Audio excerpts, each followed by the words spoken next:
Di balik keindahan perbukitan di Indonesia, tersembunyi ancaman bencana yang tak terduga.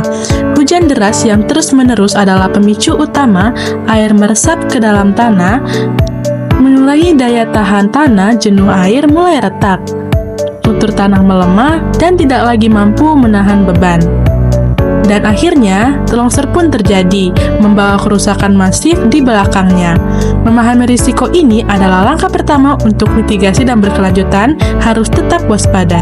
Dampak dari tanah longsor dapat kita kurangi jika kita memahami siklus penanggulangan bencana. Siklus penanggulangan bencana ini dapat dibagi menjadi 3 tahap. Yang pertama yaitu pra-bencana, yang kedua yaitu saat bencana, dan yang ketiga itu pasca bencana. Pra-bencana adalah tahap sebelum terjadinya bencana. Fokus utamanya adalah pencegahan dan kesiapsiagaan. Beberapa tanda alam yang perlu kita waspadai. Yang pertama yaitu tanah retak, yang kedua yaitu pohon miring, yang ketiga air sumur kering, yang keempat dinding rumah retak, dan yang kelima adalah suara getaran dari dalam tanah. Upaya pencegahan tanah longsor dapat dilakukan dengan menjaga lingkungan, seperti perbandingan jika bukit dipenuhi pohon maka akan terhindar dari risiko tanah longsor, sedangkan jika bukit gundul maka akan sangat rentan untuk terjadinya tanah longsor. Beberapa cara yang dapat kita lakukan, yang pertama yaitu menanam pohon yang berakar kuat, yang kedua yaitu tidak menebang pohon sembarangan, yang ketiga yaitu bisa membuat saluran air atau drainase, dan yang keempat yaitu tidak membangun rumah di lereng yang curam. Kesiapsiagaan juga sangat penting sebelum bencana terjadi, seperti tas siaga yang berisi air minum, makanan, obat-obatan, senter, dan juga dokumen penting. Apakah kalian tahu jalan keluar paling aman saat darurat datang?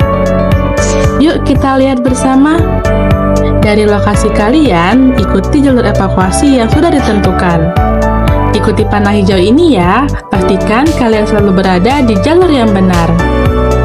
Sampai di sini, di titik kumpul desa, sebuah tempat yang aman untuk semua warga. Ingat jalurnya, rencanakan, dan tetap aman. Kesiapsiagaan menyelamatkan nyawa. Pernahkah kalian bertanya-tanya bagaimana longsor dapat terjadi secara perlahan namun pasti?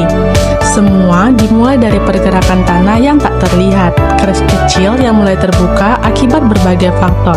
Perlahan, tanah mulai tenggelam, tekanan pada struktur bangunan terus meningkat, sehingga akhirnya longsor masif pun terjadi, menghancurkan segalanya di jalurnya. Memahami risiko longsor ini adalah langkah pertama untuk pencegahan tetap waspada dan aman. Ada hal-hal yang harus dilakukan saat terjadinya longsor. Yang pertama, bisa menjauhi tempat terjadinya longsor. Kemudian kedua, bisa lari ke tempat yang lebih tinggi. Kemudian terakhir, bisa mengikuti jalur evakuasi. Saat alarm longsor berbunyi, tindakan pertama sangat menentukan keselamatan. Apa yang harus kalian lakukan? Banyak yang terjebak panik lari secepat mungkin tanpa perlindungan. Ini sangat berbahaya. Langkah tepat, keluar dengan tenang, lindungi kepala menggunakan helm, tas ransel, atau objek kuat lainnya. Kenali risiko dan siapkan diri. Tindakan tepat waktu bisa menyelamatkan nyawa. Tetap waspada. Di saat longsor datang tiba-tiba, ada 2 pilihan, panik atau tetap tenang. Mana yang paling menyelamatkanmu? Tetap tenang, hindari jendela, dan cari tempat perlindungan yang kokoh. Manajemen kepanikan adalah sebuah kunci. Namun, panik dapat memicu kekacauan, ketergesahan, dan keputusan buruk dapat memicu bahaya yang lebih besar. Hal tersebut jelas, tenang membawa keselamatan, sedangkan panik membawa kekacauan. Tetap kelola emosi dan selamatkan nyawa. Pasca bencana adalah tahapan pemulihan setelah longsor. Korban yang terluka harus segera mendapatkan pertolongan medis.